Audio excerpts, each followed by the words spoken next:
अस्सलाम वालेकुम मेरी प्यारी प्यारी यूट्यूब फैमिली, कैसे हैं आप सब। आई होप आप सब खैरियत से होंगे। अल्हम्दुलिल्लाह मैं भी खैरियत से हूँ। Welcome back to my channel.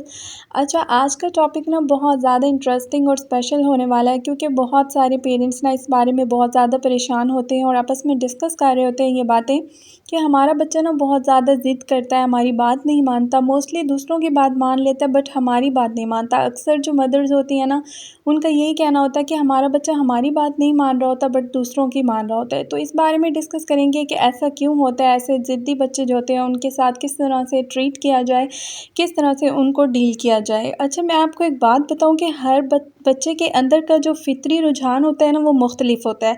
सब बच्चे एक जैसे नहीं होते, उनका जो फ़ितरी रुझान होता है वो डिफरेंट होता है हर बच्चे का। अच्छा, एक छोटी सी एग्जांपल मैं आपको देती हूँ कि लाइक अगर एक बच्चा ज़िद कर रहा है, मीन्स अगर एक बच्चा जंक फूड खाने का आदी है, तो मदर्स चाहती हैं कि उसका बच्चा जंक फूड छोड़ दे और अच्छी और हेल्दी चीज़ें खाए, लाइक फ्रूट्स खाए, सब्जियां खाए। बट मोस्टली बच्चे जो होते हैं ना, वो जंक फूड खाने के आदी होते हैं और मदर्स उनसे ज़िद कर रही होती हैं, उनको आदी कर रही होती हैं कि वो जंक फूड छोड़ दें और वो वेजिटेबल्स खाएँ, हेल्दी फूड खाएँ, फ्रूट्स खाएँ। तो उनका ये कहना होता है कि हमारे बच्चे फ्रूट्स नहीं खाते, गंदी चीज़ें खाते हैं, बाहर की चीज़ें खाते हैं। अच्छा, ये जैसे पिज़्ज़ा, बर्गर ये चीज़ें खाने के बच्चे आदी होते हैं, तो मदर ज़िद कर रही होती हैं कि आप सब्ज़ी खाओ, फ्रूट्स खाओ। बट मदर्स खुद खा रही होती हैं। मीन्स वो बच्चे पे वो ज़िद कर रही होती हैं कि बच्चा हमारा जंक फूड ना खाए, वो हेल्दी खाए। बेशक पेरेंट्स जो होते हैं ना, वो खा रहे होते हैं जंक फूड, बट बच्चों के लिए ये होता है कि वो जो है ना खाएँ। अक्सर एक छोटी सी एग्जांपल देती हूँ, लाइक जैसे घर में कोई सब्ज़ी बनती है तो बच्चे को वो पसंद नहीं होती, तो मदर्स कहती हैं कि आप ये खा लो, बट बच्चा ज़िद कर रहा होता है कि मैंने ये नहीं खानी, मुझे जो है ना कोई और चीज़ चाहिए। मीन्स जंक फूड में कुछ मांग रहा होता है बच्चा, बट मैंने ये नहीं खानी। बट मदर कह रही होती है, डांट रही होती है, और अक्सर औकात जो है ना, मदर्स मार भी देती है अपने बच्चों को कि नहीं, आपने ये खाना है, हर सूरत ये खाना है, क्योंकि मैंने उस दिन भी आपको कहा था कि आपने वेजिटेबल्स अब खानी है, फ्रूट्स खाने हैं, बट आपने ये खाना है, अब आपने जंक फूड नहीं खानी। अच्छा, यहाँ पर एक बात जो है ना, वो थोड़ी सी गौर करने वाली है कि यहाँ पर क्या मदर ज़िद कर रही है या फिर बच्चा ज़िद कर रहा है। मुझे तो ये लग रहा है कि यहाँ पर जो है ना, मदर ज़िद कर रही होती हैं। तो मोस्ट ऑफ़ द टाइम ऐसा होता है कि पेरेंट्स ज़िद कर रहे होते हैं, बच्चे ज़िद नहीं कर रहे होते। अब यहाँ पर एक सवाल उठता है कि क्या फिर उन बच्चों को उनके हाल पे छोड़ दें। मीन्स जैसे वो कहते हैं कि जंक फूड खानी है, जो ज़िद कर रहे हो, क्या उनकी सारी ज़िद हम पूरी करते जाएं, उनको उनके हाल पे छोड़ दें? ऐसा बिल्कुल भी मैं नहीं कह रही। तो उसके लिए ना आपको कुछ कानून और कुछ असूल बनाने पड़ते हैं जब आपके बच्चे भी बहुत छोटे छोटे होते हैं। लाइक अभी वो चलना स्टार्ट हो रहे होते हैं या फिर सुनना स्टार्ट हो रहे होते हैं ना, तब से आपको ये असूल और कवानीन घर में बनाने पड़ते हैं। एक छोटी सी एग्जांपल मैं आपको यहाँ पर देती हूँ। लाइक अगर आपके घर पे ये कानून एक असूल है कि आपने 10 बजे सोना है, तो आप सब ने लाइट्स ऑफ करके सो जाना है। लाइक घर में अगर दादा दादी हैं, पेरेंट्स हैं, बड़े हैं, छोटे हैं, सबके लिए ये कानून है कि आपने 10 बजे सोना है। सिर्फ बच्चों के लिए वो कानून और असूल नहीं होने चाहिए, बड़ों के लिए भी होने चाहिए। लाइक अगर दादा दादी भी घर में है ना, उनके लिए भी ये कानून है कि 10 बजे सोना है।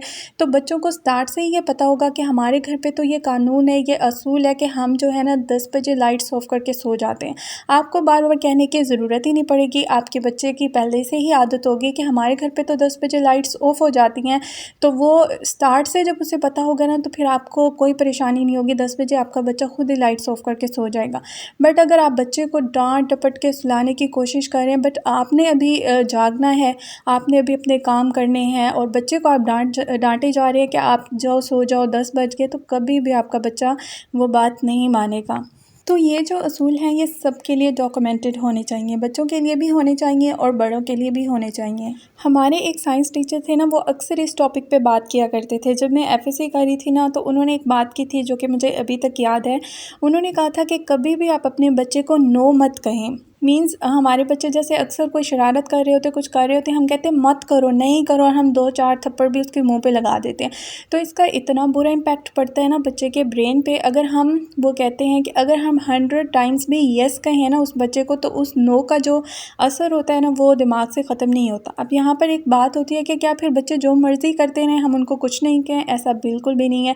आप बच्चे को नो मत कहें, आप डांटें नहीं, आप बच्चे को समझा दें। लाइक अगर आप इस तरह से करोगे ना, तो इस तरह से ये हो सकता है, मीन्स ये नुकसान हो सकता है, फिर इस तरह से ये हो सकता है, आप उसको समझा दें, बट नो मत कहें बच्चे को, क्योंकि जो नो का असर होता है ना बच्चे को, अगर आप 100 टाइम्स 200 टाइम्स भी येस कहते हैं उस बच्चे को, तब भी जाके वो उसके माइंड से नहीं निकलता, वो बच्चा मज़ीद ज़िद्दी और ढीठ होता जाता है, बदतमीज़ हो जाता है और फिर आपसे कंट्रोल भी नहीं होता। तो छोटा सा भी होता है, अगर कोई शरारत कर रहा होता है, अच्छा बच्चों की शरारतें करना ना बच्चों की नेचर होती है, फिर उनको बच्चा कौन कहे अगर वो शरारतें ना करें, तो उनसे उनके स्किल्स बढ़ते हैं, तो वो अक्सर शरारतें कर रहे होते हैं, इनसे ब्रेन के स्किल्स बढ़ रहे होते हैं।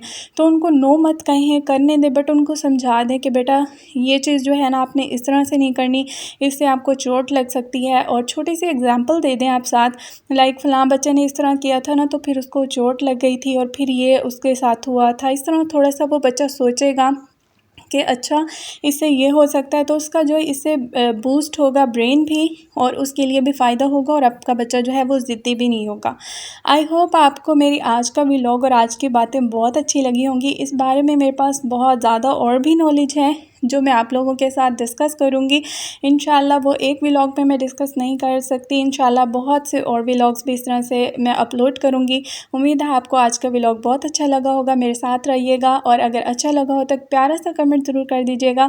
मेरे चैनल को लाइक, सब्सक्राइब एंड शेयर ज़रूर कर दीजिएगा। मुझे आप लोगों की सपोर्ट की बहुत ज़्यादा ज़रूरत है, और जब आप लोग कमेंट करते हैं, मैं आपके कमेंट्स पढ़ती हूँ, तो मुझे बहुत ज़्यादा खुशी होती है। थैंक यू सो मच, और इंशाल्लाह मिलती हूँ इस तरह के नेक्स्ट वीडियो के साथ। दुआ में याद रखिएगा। अल्लाह हाफिज़।